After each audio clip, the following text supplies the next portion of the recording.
बलिहारे द्रव औषध शेरति अजय बिहारी। राम सिया राम जय जय राम। राम सिया राम जय जय राम। प्रभु श्री रामचंद्र जी को आते जानकर पूरी अवधपुरी शोभा की खान बन गई। तीनों प्रकार की सुंदर वायु बहने लगी और सरयू का जल भी अत्यंत निर्मल हो गया। इधर विमान से श्री राम जी वानरों को मनोहर नगर दिखला रहे थे कि हे सुग्रीव, हे अंगद, हे लंकापति विभीषण, सुनो, यह पुरी अति पवित्र है और यह देश भी सुंदर है। यद्यपि सबने वैकुंठ की पढ़ाई की है, वेद पुराणों में भी प्रसिद्ध है और जिसे सारा संसार भी जानता है, परंतु अवधपुरी के समान मुझे वह भी प्रिय नहीं है। यह भेद कोई बिरले ही जानते हैं। यह सुंदरपुरी मेरी जन्मभूमि है। इसके उत्तर दिशा में सरयू नदी बहती है, जिसमें स्नान करने से मनुष्य बिना ही परिश्रम मेरे पास ही पवित्र निवास पा जाते हैं। यहाँ के निवासी मुझे बहुत प्रिय हैं। यह पूरी सुख की राशि और मेरी है। प्रभु की वाणी सुनकर सब वानर हर्षित हुए और कहने लगे कि जिस अवध की स्वयं श्री राम जी ने बड़ाई की है वह धन्य है। कृपा सागर भगवान श्री रामचंद्र जी ने सब लोगों को आते देखा तो विमान को नगर के समीप ही उतरने की व्यवस्था की और तब वह पृथ्वी पर उतर गया। विमान से उतरकर प्रभु ने पुष्पक विमान को आदेश दिया कि अब तुम कुबेर के पास चले जाओ। श्री राम जी की प्रेरणा से वह कुबेर के पास चला गया। उसे अपने स्वामी के पास जाने पर हर्ष तो था, परंतु श्री राम जी से वियोग का दुख भी था। भरत जी के साथ सब लोग आए, परंतु श्री राम जी के वियोग से सबके शरीर दुर्बल हो रहे थे। जब उन्होंने वामदेव व वशिष्ठ आदि मुनियों को देखा तो धनुष बाण पृथ्वी पर रखकर उनको प्रणाम किया। छोटे भाई लक्ष्मण सहित दौड़कर गुरु जी के चरण पकड़ लिए। उनके रोम रोम अत्यंत पुलकित हो रहे थे। मुनि राज वशिष्ठ जी ने उठाकर उन्हें अपने गले से लगाया और उनकी कुशल पूछी। प्रभु ने कहा कि आपकी दया से हम सब कुशल हैं। धर्म की धूरी धारण करने वाले श्री राम जी ने सब ब्राह्मणों से मिलकर उन्हें भी मस्तक नवाया। फिर भरत जी ने प्रभु के चरण पकड़ लिए, जिन्हें देवता मुनि शंकर जी और ब्रह्मा जी भी नमस्कार करते हैं। भरत जी पृथ्वी पर गिर पड़े, उठाने से नहीं उठते। तब कृपा सिंधु श्री राम जी ने उन्हें बलपूर्वक उठाकर छाती से लगा लिया। उनके सामने शरीर पर रोए खड़े हो गए और नेत्रों में प्रेमाश्रुओं की बाढ़ आ गई। कृपा निधान श्री राम जी भरत जी से कुशल पूछ रहे थे, परंतु आनंदवश भरत जी के मुख से कोई वचन नहीं निकल रहा था। शिव जी बोले कि हे पार्वती, सुनो, वह सुख जो उस समय भरत जी को मिल रहा था उसका वर्णन नहीं किया जा सकता।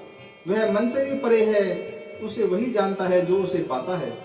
भरत जी बोले कि हे कौशलनाथ, आपने दुखी जानकर मुझे दर्शन दिए, इसलिए सब कुशल है। विरह सागर में डूबते हुए मुझको आपने हाथ पकड़कर बचा लिया। फिर प्रभु प्रसन्न होकर शत्रुघ्न जी से हृदय लगाकर मिले। तब लक्ष्मण और भरत जी दोनों भाई भी प्रेम पूर्वक मिले। फिर लक्ष्मण जी शत्रुघ्न जी से गले मिलकर मिले। फिर ऐसे उत्पन्न अक्षय दुख का नाश किया। फिर शत्रुघ्न जी सहित भरत जी ने सीता जी के चरणों में सिर झुकाया और परम सुख का आनंद पाया। प्रभु को देखकर सब अयोध्यावासी प्रसन्न हो उठे। वियोग से उत्पन्न उनके सब दुख नष्ट हो गए। सब लोगों को प्रेम भेद तथा मिलने के लिए आतुर देखकर कृपालु श्री रामचंद्र जी ने एक चमत्कार किया। चमत्कार ऐसा किया कि श्री राम जी ने कृपा दृष्टि से देखकर सब नर नारियों को शोक रहित कर दिया। उन्होंने अपने असंख्य रूप प्रकट किए और सभी नर नारियों से व्यक्तिगत रूप से मिले। भगवान क्षण मात्र में ही सबसे मिल लिए। इस रहस्य को कोई नहीं जान पाया। गुणों के धाम श्री राम जी सबको सुखी करके आगे बढ़े। आगे कौशल्या आदि माताएं ऐसे दौड़ पड़ी मानो नई ब्याई हुई गायें अपने बछड़े को देखकर दौड़ती है। सुमित्रा जी अपने पुत्र लक्ष्मण जी की श्री राम जी के चरणों में प्रीति जानकर उनसे मिली। श्री राम जी से मिलते समय कैकेयी जी अपने हृदय में बहुत सच्चा रही थी। लक्ष्मण जी भी सब माताओं से मिलकर और आशीर्वाद पाकर बहुत प्रसन्न हुए। वे कैकेयी जी से बार बार मिले, परंतु उनके मन का क्रोध कम नहीं हुआ। इधर सीता जी सब सासुओं से मिली और उनके चरण छूकर अति प्रसन्न हुई। सासुएं कुशल पूछकर उन्हें आशीर्वाद दे रही थी कि तुम्हारा सुहाग अचल रहे। सब माताएं श्री रघुनाथ जी का कमल जैसा मुख देख रही थी, नेत्रों से प्रेम के आंसुओं की बाढ़ हो रही थी, परंतु मंगल समय जानकर आंसुओं को अपने नेत्रों में ही रोक रही थी। सोने के थाल से थाली उतारने के बाद बार बार प्रभु के शरीर को ही देख रही थी और मन में सोच रही थी कि इन्होंने लंकापति रावण को कैसे मारा होगा। मेरे ये दोनों बच्चे तो अति भोले और सुकुमार हैं बड़े, पर राक्षस तो बड़े भारी योद्धा और महाबली होते हैं। लक्ष्मण जी और सीता जी सहित प्रभु श्री रामचंद्र जी व कौशल्या जी देख रही थी, निहार रही थी। उनका मन परमानंद में मगन था और शरीर बार बार पुलकित हो रहा था। लंकापति विभीषण, वानरराज सुग्रीव, नलिन, जामवंत, अंगद और हनुमान जी सभी उत्तम स्वभाव वाले वीर वानरों ने मनुष्य के समान शरीर धारण कर लिए। वे सब भरत जी के प्रेम, सुंदर स्वभाव, त्याग के व्रत और नियमों की अत्यंत प्रेम एवं आदर पूर्वक बड़ाई कर रहे थे और आपस में बातें कर रहे थे तथा नगरवासियों की विनयपूर्ण रीति देखकर वे सब उनकी श्री राम जी के प्रति प्रेम की भी सराहना कर रहे थे। श्री राम जी ने फिर सब मित्रों को बुलाया और सबको मुनि के चरणों छूने को कहा और बताया कि ये गुरु वशिष्ठ जी हमारे कुल के पूज्य और गुरु हैं। इन्हीं की कृपा से राक्षस मारे गए हैं। गुरु जी से कहा कि हे मुनि, ये सब मेरे मित्र हैं, ये संग्राम रूपी समुद्र में मेरे लिए बेड़े के समान बने। इन्होंने युद्ध में मेरा साथ दिया, मेरे हित के लिए इन्होंने अपने प्राणों तक का होम दे दिया। प्राणों तक की रक्षा, प्राणों तक की अपने होने की ये मुझे भरत से भी अधिक प्रिय हैं। प्रभु के ऐसे वचन सुनकर सब प्रेम और आनंद में मगन हो गए। उन्हें पल पल में नई सुख मिल रही थी। फिर उन्होंने कौशल्या जी के चरणों में सिर झुकाई। कौशल्या जी ने प्रसन्न होकर उन्हें आशीर्वाद दिया और कहा कि तुम सब मुझे श्री राम जी के समान ही प्यारे हो। तत्पश्चात श्री राम जी अपने महल को चले तो आकाश से फूलों की वर्षा होने लगी। नगर के स्त्री पुरुषों के समूह अटारियों पर चढ़कर उनके दर्शन कर रहे थे। सोने के कलशों को अनेक प्रकार से सजाकर सब लोगों ने अपने अपने दरवाजों पर रख दिया तथा मंगल के लिए बंधनवार ध्वजा और पताए लगाई। स्त्रियां जहां तहां न्यौछावर कर रही थी, मन में आनंद होकर आशीर्वाद दे रही थी। अनेक सौभाग्यवती स्त्रियां सोने के थालों में अनेक प्रकार की आरती सजाकर मंगलगान कर रही थी।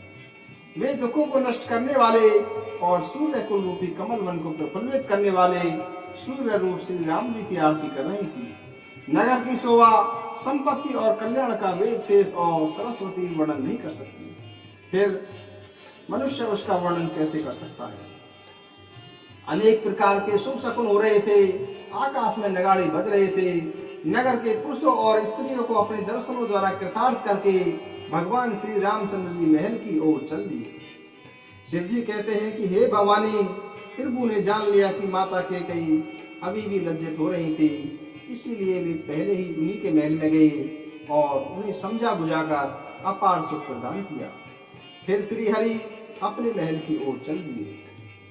मंगले भवानी मंगलहारी, द्रवहु दशरथ अजय बिहारी। हरि अनंत हरि कथानंता, कहीं सुनहि बहुविध शविशंता। राम सिया राम जय जय राम। जय राम सदा सुखदाम हरे, रघुनायक सायक चाप धरे। भव बारन दारन सिंह प्रभो, गुण सागर नागर हाथ विभो। जय श्री राम, जय श्री राम। ओम श्री राम।